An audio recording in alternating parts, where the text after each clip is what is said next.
محمد وعلى آله وأصحابه وأزواجه وذرياته أجمعين.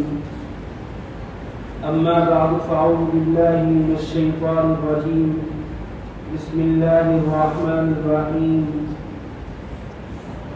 إن الذين قالوا ربنا الله ثم استقاموا تتنزل عليهم الملائكة ألا تخافوا ولا تحزنوا وأبشروا بالجنة التي كنتم توعدون نحن أولياؤكم في الحياة الدنيا وفي الآخرة ولكم فيها ما تشتهي أنفسكم ولكم فيها ما تدعون نزلا من غفور رحيم. صدق الله العلي العظيم. معزز حاضرین و سامعین محترم،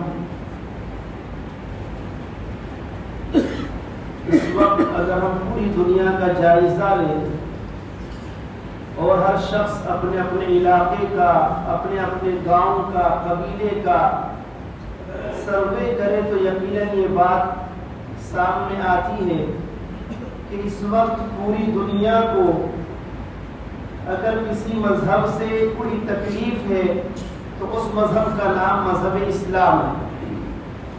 اسی طرح اگر کسی قوم سے دوسرے لوگوں کو کوئی تکلیف ہے، پریشانی ہے، اس قوم کا نام مسلم قوم ہے.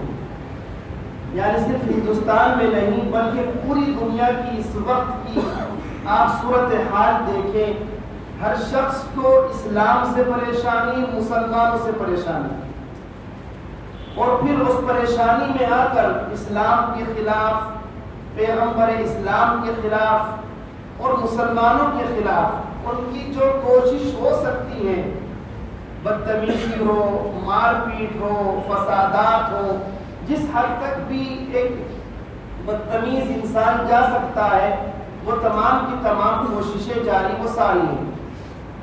لیکن اسی کے ساتھ ساتھ ایک سوال یہ سامنے آتا ہے کہ آخر اس کی وجہ کیا ہے؟ اسلام سے مخالفت کی وجہ، مسلمانوں کے ساتھ اس قدر ظلم و ستم کا معاملہ، اس کا پس منظر کیا ہے، اس کا سد باب اور اس کی اصل وجہ کیا ہے؟ میں سمجھتا ہوں کہ عام طور پر اس کی 3 وجہ سامنے آتی ہیں. پہلی وجہ قرآن مجید نے اس کو بیان فرمایا، وَلَنَبْلُوَنَّكُمْ بِشَيْءٍ مِّنَ الْخَوْفِ وَالْجُوعِ وَنَقْصٍ مِّنَ الْأَمْوَالِ وَالْأَنفُسِ وَالثَّمَرَاتِ وَبَشِّرِ الصَّابِرِينَ. یہ قرآن کا وعدہ ہے کہ مسلمانوں ہم ضرور بھی ضرور تمہارا امتحان لیں گے، تمہاری آزمائش ہوگی. کبھی تمہارے اوپر دشمن کا ڈر مسلط کیا جائے گا، کبھی فقر و فاقے کی نوبت آئے گی، کبھی مال میں کمی آئے گی، کبھی اولاد میں کمی آئے گی، کبھی تمہاری نوکریاں چھین لی جائیں گی، تمہیں روزگار کو لے کر، کاروبار کو لے کر پریشان کیا جائے گا. ایسے موقع پر ان تمام چیزوں کو جو لوگ اللہ کی طرف سے آزمائش، امتحان تصور کر کے صبر کا مظاہرہ کریں گے، ان کے لیے بشارت ہے، خوشخبری ہے. کہیں فرمایا احسب الناس ان يتركوا ان يقولوا آمنا وهم لا يفتنون. کیا لوگوں نے یہ تصور کر لیا، یہ خیال کر لیا ہم تو ایمان والے ہیں، ہم تو مسلمان ہیں، ہم تو قرآن والے ہیں، اللہ والے ہیں، رسول والے ہیں، حدیث والے ہیں، ہمارا کچھ نہیں ہو سکتا، نہ ہماری آزمائش ہوگی، نہ ہمارا امتحان ہوگا، نہ ہم پر تکالیف آئیں گی. اللہ فرماتا ہے ایسا ہرگز نہیں ہو سکتا، ہم ضرور امتحان لیں گے. کیوں؟ لَيَعْلَمَنَّ اللَّهُ الَّذِينَ صَدَقُوا وَلَيَعْلَمَنَّ الْكَاذِبِينَ، تاکہ دودھ کا دودھ اور پانی کا پانی ہو سکے، سچوں کی اور جھوٹوں کی پہچان ہو سکے. اور دوسری وجہ، چونکہ اس وقت سب سے زیادہ تیزی کے ساتھ پھیلنے والا، لوگوں کے دلوں میں گھر کرنے والا، یورپ میں، امریکہ میں اور تمام دیگر ممالک میں سب سے زیادہ ترقی اگر کوئی مذہب کر رہا ہے وہ مذہب اسلام ہے. لوگ فوج در فوج جوک در جوک روزانہ اسلام میں داخل ہو رہے ہیں، قرآن کو پڑھ کر، سیرت نبوی کو پڑھ کر، اللہ کے رسول کے اخلاق کا مطالعہ کر کے اور صحابہ کرام کی سیرت کو پڑھ کر۔ قرآن مجید نے وعدہ کیا تھا وَرَأَيْتَ النَّاسَ يَدْخُلُونَ فِي دِينِ اللَّهِ أَفْوَاجًا، آپ دیکھیں گے لوگ فوج در فوج اسلام میں داخل ہو رہے ہوں گے۔ دوسری وجہ دشمنان اسلام کے پیٹ میں درد ہے کہ آخر اسلام میں وہ کون سی کشش ہے اور اسلام میں وہ کون سی جگمگاہٹ ہے، جو اس کو پڑھتا ہے وہ فوراً اس کا گرویدہ ہو جاتا ہے، جو اس کا مطالعہ کرتا ہے وہ فوراً اسے قبول کر لیتا ہے۔ اس لیے دشمنان اسلام کی کوشش یہی ہوتی ہے کسی طرح اسلام کو پسپا کیا جائے اور اس کو دبانے کی کوشش کی جائے۔ اور تیسری وجہ وہ بھی قرآن مجید میں اللہ تبارک و تعالیٰ نے سورہ آل عمران کے آخر میں بیان فرمایا ما كان الله ليذر المؤمنين على ما انتم عليه حتى يميز الخبيث من الطيب۔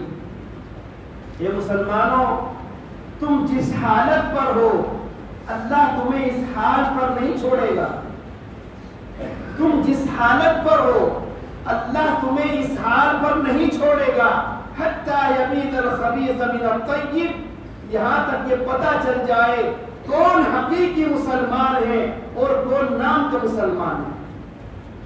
یہ چھٹائی کا دور ہے، پتہ چل رہا ہے کن کے دلوں میں یقیناً اللہ کے رسول کی محبت ہے، کون لوگ حقیقت میں اسلام کو اپنا مذہب مانتے ہیں اور کون لوگ بھائی چارے کے نام پر ماتھے پر تلک بھی لگا لیتے ہیں، اپنے آپ کو مسلمان کہتے ہیں۔ ایسے بھی لوگ ہوں گے جو بھائی چارے کے نام پر وہ تمام کام کریں گے کہ یقیناً ان کا ایمان خطرے میں ہوگا، اور جب ان کے سامنے اسلام کی صحیح صورت پیش کی جائے گی وہ جواب دیں گے جو اسلام 1450 سال پہلے آیا تھا وہ اسلام کچھ اور تھا، اور یہ تو آج کل کے مفتیوں نے، مولویوں نے، ملاؤں نے دوسرا دین ہمارے سامنے پیش کر رکھا ہے۔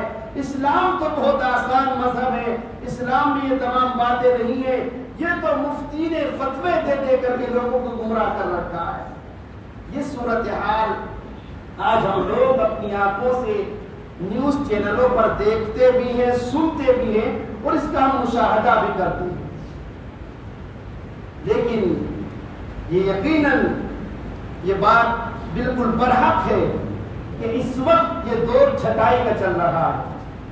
اللہ تبارک و تعالیٰ وَامْتَازُوا الْيَوْمَ أَيُّهَا الْمُجْرِمُونَ سب کو الگ الگ کیا جا رہا ہے تاکہ جو حقیقی مسلمان ہیں وہ اسلام پر باقی رہیں گے، اور جو اسلام کے نام پر دھبا ہے اپنے آپ کو مسلمان گردانتے ہیں لیکن ان کا طور طریقہ، ان کے تمام تر مزاجات اور ان کی تمام تر باتیں سراسر اسلام کے، قرآن کے، حدیث کے، سیرت رسول کے معارض اور مخالف ہوتی ہے، ان کو بالکل الگ تھلگ کر دیا جائے۔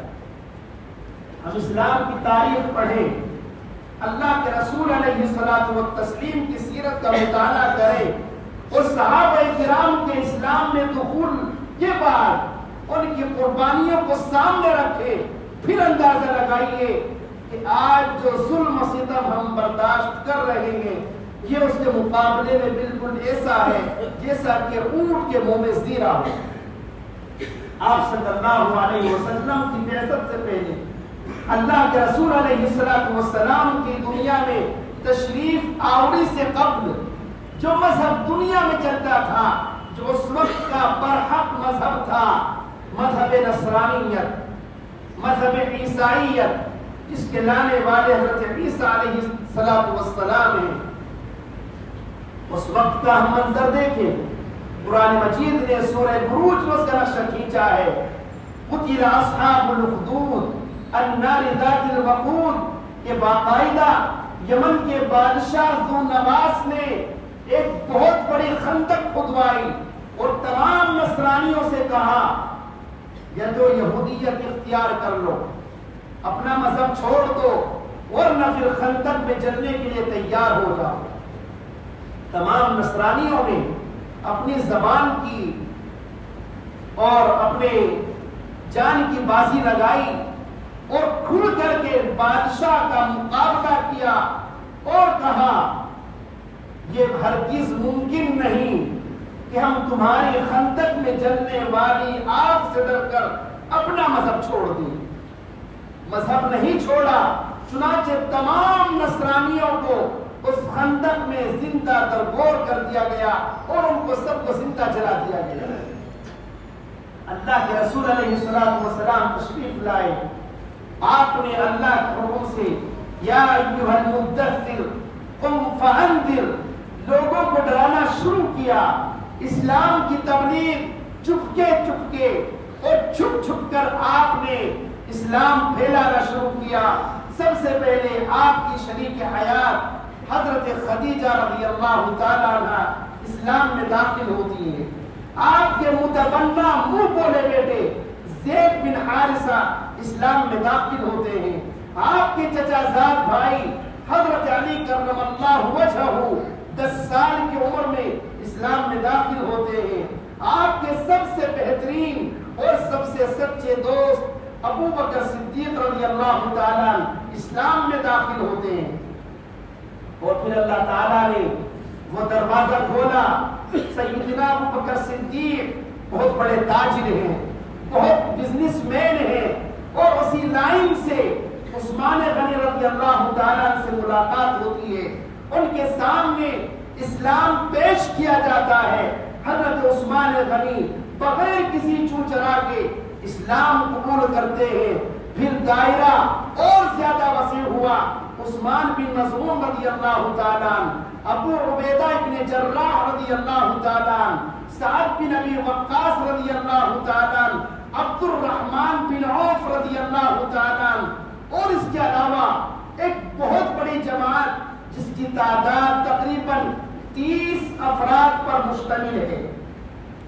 یہ جماعت تیار ہوئی، دار ارقم میں آ کر چپ کے نماز پڑھنے لگے۔ جہاں جس کو موقع ملتا اپنے اسلام کو چھپا کر لوگوں کے سامنے اس کو بیان نہ کر کے اللہ تعالیٰ کی عبادت کرتے رہے، یہاں تک کہ ایک دور وہ آیا اللہ تعالیٰ نے آپ علیہ السلام کے چچا، آپ کے رضائی بھائی، آپ کے خالہ زاد بھائی حضرت حمزہ رضی اللہ تعالیٰ جو کہ سید الشہداء ہیں، تمام شہیدوں کے سردار ہیں، ان کو اسلام کی دولت سے نوازا۔ وہیں پر مکے کے مشرکین کا غرور خاک میں ملا، تھوڑی بہت کسر باقی تھی۔ اللہ کے رسول نے دعا فرمائی، اللہم اعز الاسلام بعمر بن الخطاب او بابی جہل بن ہشام۔ اے اللہ اسلام کو مضبوطی عطا فرما، یا تو ابو جہل بن ہشام کو اسلام سے نواز دے، یا پھر عمر ابن خطاب کو ایمان کی دولت سے سرفراز فرما۔ اللہ نے اس دعا کو قبول فرمایا۔ عمر فاروق ابن خطاب اسلام میں داخل ہوئے۔ آپ نے اپنے قبیلے کے لوگوں کو دعوت دینا شروع کی، کھانے پر بلایا۔ 40 لوگ قریش کے آئے۔ آپ علیہ السلام نے ایک ڈونگے میں سالن منگوایا۔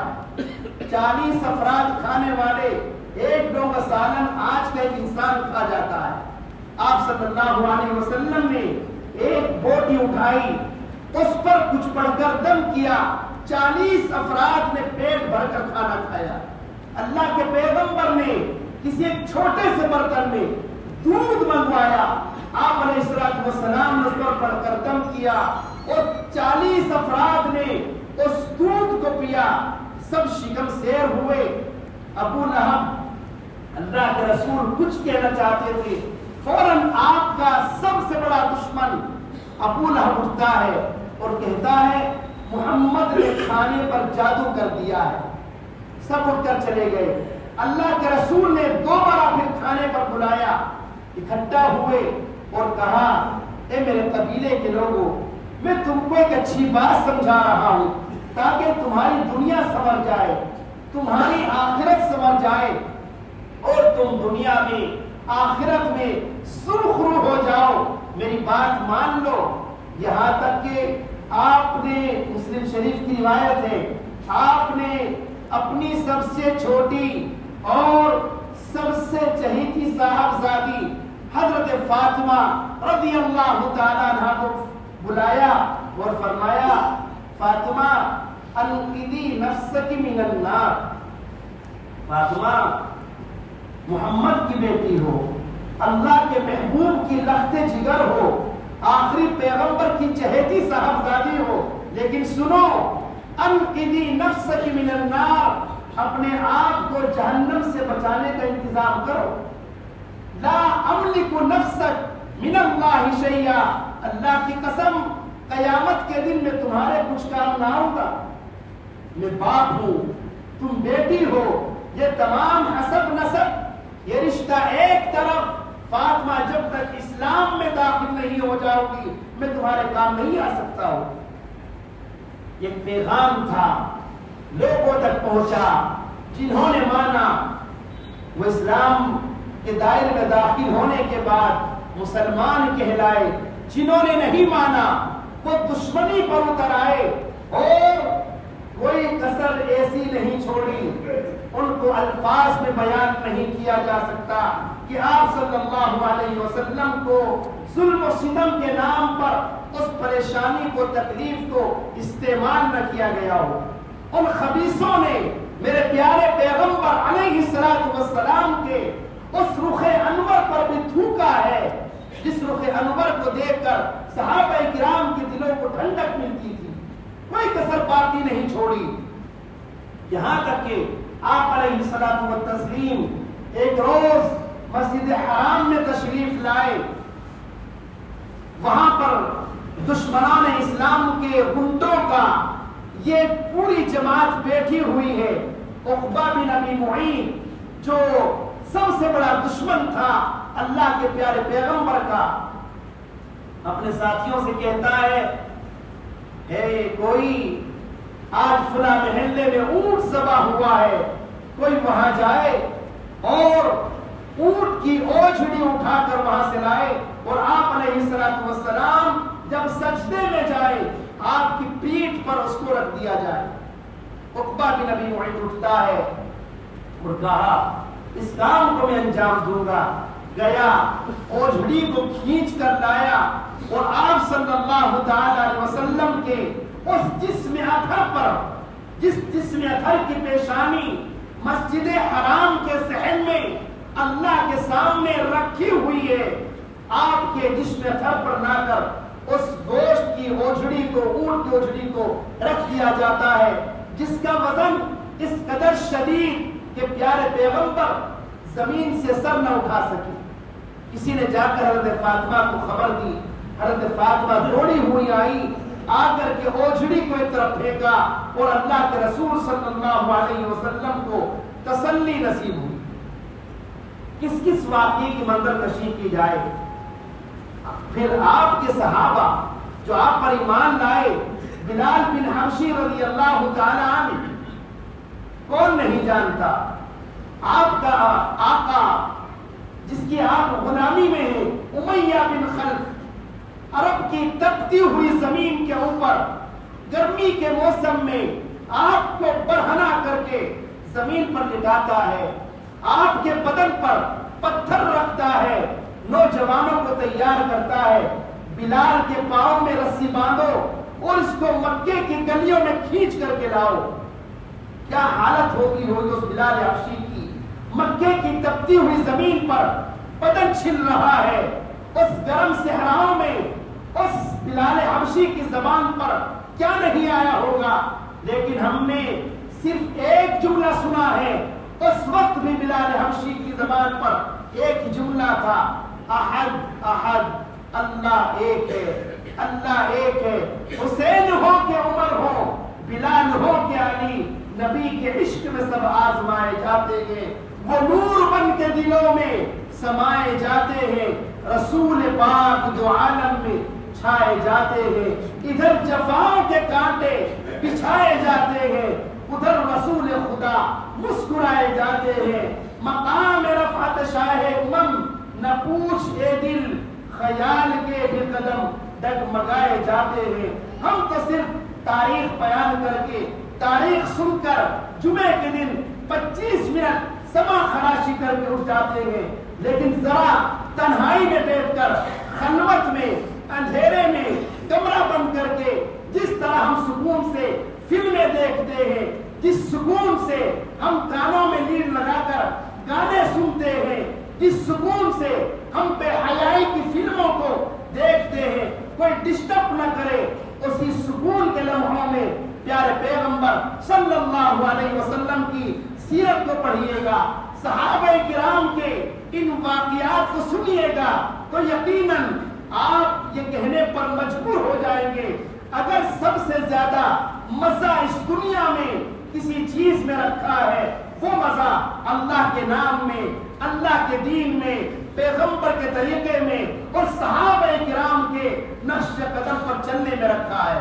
اتنا اونچا مقام اللہ کے رسول علیہ السلام فجر کی نماز ادا کرنے کے بعد بلال کو بلاتے ہیں، بلال بتلاؤ تو صحیح، تمہارا ایسا کون سا عمل ہے، تمہارا ایسا کون سا عمل ہے آج رات میں نے دیکھا ہے، خشفن علیکا بین یدیا فی الجنہ، تم جنت میں مجھ سے آگے چل رہے ہو، تمہارے جوتوں کے چلنے کی آواز میرے سامنے میرے کانوں سے ٹکرا رہی ہے۔ بلال، آج تو ہم کہتے ہیں یہ تو فلاں برادری کا ہے، یہ تو فلاں خاندان کا ہے، یہ تو کلو ہے، یہ تو گورا ہے، یہ چٹا ہے۔ بلال شکل صورت میں کالے ہیں، حبشہ کے رہنے والے ہیں، ایک غلامی کی زندگی گزار کر کے آئے ہیں، لیکن پیارے پیغمبر کی جماعت میں شامل ہوئے۔ اللہ نے دکھلایا کہ جس انسان نے پیارے پیغمبر کو اپنا آقا تسلیم کیا، جس نے اپنے آپ کو محمد کی غلامی میں ڈال دیا، اللہ کے پیارے پیغمبر پوچھتے ہیں، بلال بتلاؤ تو صحیح کون سا عمل ہے کہ جنت میں مجھ سے آگے چل رہے ہو؟ یا رسول اللہ، ہم سے پوچھا جاتا فوراً سینہ چوڑا ہو جاتا، رے مجھ سے بڑا بزرگ کوئی نہیں ہے، لیکن بلال حبشی، یا رسول اللہ میرے پاس کوئی ایسا عمل نہیں ہے، ہاں اتنا ضرور ہے، دن ہو یا رات ہو، میں جب وضو کرتا ہوں اس وضو سے میں 2 رکعت نماز ضرور پڑھتا ہوں، جس کو ہم تحیۃ الوضو کہتے ہیں۔ وضو کے فوراً بعد اگر مکروہ وقت نہ ہو، میں 2 رکعت نماز ادا کرتا ہوں۔ اللہ کے رسول نے فرمایا، بلال اللہ کا یہی عمل تمہیں اتنا پسند آیا کہ جنت میں تم مجھ سے آگے چل رہے ہو۔ صہیب رومی رضی اللہ تعالیٰ حضرت عمار بن یاسر کے ساتھ اسلام میں داخل ہوتے ہیں، اللہ کے رسول کے دربار میں آئے، کلمہ پڑھا، مسلمان ہوئے، اور پھر ہجرت کی باری آئی، ہجرت فرما کر مدینہ المنورہ پہنچے۔ اس وقت اللہ کے رسول قباء میں تشریف فرما ہے، ابو بکر عمر کے درمیان کھجوروں کی تقسیم ہو رہی ہے، لیکن ابھی تک حضرت صہیب رومی مکے سے نکلنے کی تیاری کر رہے ہیں۔ قریش مکہ نے پیارے صہیب رومی رضی اللہ تعالیٰ کا راستہ روکا، صہیب کہاں جا رہے ہو؟ تم تھے غلام تھے، روم سے یہاں آئے ہو، تجارت کیا، بزنس کیا، اور آج تمہارے پاس اتنا مال و اسباب موجود ہے، ہم تمہیں نہیں جانے دیں گے۔ صہیب رومی رضی اللہ تعالیٰ اپنا ترکش نکال کر فرمایا، دیکھو تم جانتے ہو میں بہت بڑا نشانے باز ہوں، جب تک میرے اس ترکش میں ایک بھی تیر رہے گا تم میرے قریب نہیں آ سکتے ہو۔ بتلاؤ اگر وہ سارا مال و متاع جو میں نے مکے میں رہ کر کمایا ہے تمہارے حوالے کر دیا جائے تو کیا تم مجھے آزاد کر دو گے؟ فرمایا، اس سے بڑی کیا بات ہو سکتی ہے، ہمیں اور کیا چاہیے؟ حضرت صہیب رومی رضی اللہ تعالیٰ عنہ نے اپنا سارا مال و اسباب اور کفار کے حوالے کیا اور مدینہ المنورہ کا رخ فرمایا۔ بھوک کی شدت ہے، پریشان ہیں، پیاس لگ رہی ہے، قباء پہنچے، دیکھا کھجور سامنے رکھے ہوئے ہیں، تاب نہ لا سکے، کھجوروں پر گر پڑے، اور کھجور کھانا شروع کر دیا. راستے میں چلنے کی وجہ سے آنکھ لال ہو چکی تھی، جس کو ہمارے یہاں کہا جاتا ہے آنکھ دکھنی آ گئی ہے. دھوپ کی وجہ سے حضرت صہیب رومی کی آنکھیں لال ہو گئی. حضرت عمر نے کہا یا رسول اللہ دیکھو صہیب کی آنکھیں دکھنی بھی آ رہی ہیں اور یہ کھجور بھی کھا رہے ہیں. آپ صلی اللہ علیہ وسلم نے صہیب سے کہا کہ صہیب کیا کر رہے ہو؟ کھجور بھی کھا رہے ہو، آنکھ بھی دکھنی آ رہی ہے. تھوڑا مزاحیہ مذاق کا مزاج تھا. کہا یا رسول اللہ جس طرف کی آنکھ دکھ رہی ہے اس طرف سے نہیں کھا رہا ہوں، دوسری طرف سے کھا رہا ہوں. اللہ کے رسول ہنسے اور پھر خوشخبری سنائی. قرآن کی آیت نازل ہوئی وَمِنَ النَّاسِ مَن يَشْتَرِي نَفْسَهُ ابْتِغَاءَ مَرْضَاتِ اللَّهِ وَاللَّهُ رَءُوفٌ بِالْعِبَادِ. اللہ کے کچھ بندے وہ بھی ہیں جو اپنی جان کی بازی لگا دیتے ہیں ابتغاء مرضات اللہ، اللہ کی خوشنودی کو حاصل کرنے کے لیے اپنا مال و متاع قربان کر دیا صرف کس لیے؟ آپ صلی اللہ علیہ وسلم کی غلامی کا تو اپنے گردن میں ڈالنے کے لیے. اور اللہ کے رسول نے بشارت سنائی. کیا بشارت؟ قیامت کا دن ہوگا، حوض کوثر پر آپ صلی اللہ علیہ وسلم تشریف فرما ہوں گے. ہر شخص آپ علیہ السلام کے مبارک ہاتھوں سے آب کوثر پینے کی تمنا کر رہا ہوگا. لیکن اس میدان حشر میں ہر انسان کی تمنا ہوگی سب سے پہلے آپ صلی اللہ علیہ وسلم اپنے مبارک ہاتھوں سے جس عظیم انسان کو آب کوثر پلائیں گے سب سے پہلے وہ صہیب رومی رضی اللہ تعالیٰ عنہ. ان تمام واقعات کو بیان کرنے کا مقصد صرف وہی جو میں نے آج پڑھی تھی ربنا اللہ ثم استقاموا. آپ یہ بات گرا باندھ لیجئے اور بالکل مضبوطی سے تھام لیجئے. حالات کیسے بھی آئے، حد سے اب کیا ہوگا، میں شہید ہو جاؤں گا، آپ شہید ہو جائیں گے، لیکن یہ بات پلے سے باندھ لیجئے کہ انشاءاللہ ایمان سے ہرگز نہیں پھریں گے. ربنا اللہ، ہمارا رب اللہ ہے. ثم استقاموا، پھر اسی پر ڈٹ جاؤ.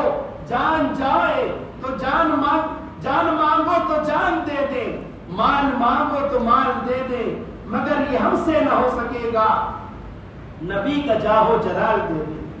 سب کچھ ہو سکتا ہے. موجودہ حالات ہم سب کے سامنے ہیں. طریقہ اور اس وقت کا جو سب سے بڑا ہم سب لوگوں کا مجاہدہ ہے، محنت ہے، وہ ہے اپنے ایمان پر جمے رہنے کی، اپنے ایمان پر محنت کرنے کی. وہ صحابہ کرام کے واقعات کو پڑھ کر اپنے دلوں کو تسلی دینے کی. اللہ ہم سب کو عمل کی توفیق نصیب فرمائے. جہاں جہاں حالات خراب ہیں، خاص طور پر بہرائچ وغیرہ کے علاقے میں، دعا کرے اللہ تبارک و تعالیٰ وہاں جو بالکل مسلمانوں کے خلاف کارروائی کی جا رہی ہے، اللہ تعالیٰ مظلوم مسلمانوں کی مدد فرمائے. ایک اعلان بھی ہے، اس مسجد کے سابق امام جنہوں نے مجھ سے پہلے یہاں پر امامت کی ہے، قاری اویس رئیس صاحب، آپ حضرات واقف ہوں گے. دلشاد گارڈن کے علاقے میں ان کا اسکول ہے اور اسی اسکول میں انہوں نے ایک چھوٹی سی برابر میں 110 گز جگہ مسجد کے لیے خریدی ہے 12 لاکھ روپے کی. بتلا رہے ہیں کہ 6 لاکھ کا انتظام ہو چکا ہے اور 4 نومبر تک 6 لاکھ کی رقم اور دینی ہے. اسی سلسلے میں آپ حضرات کے پاس آئے ہیں، چونکہ یہاں ان کا تعلق رہا ہے.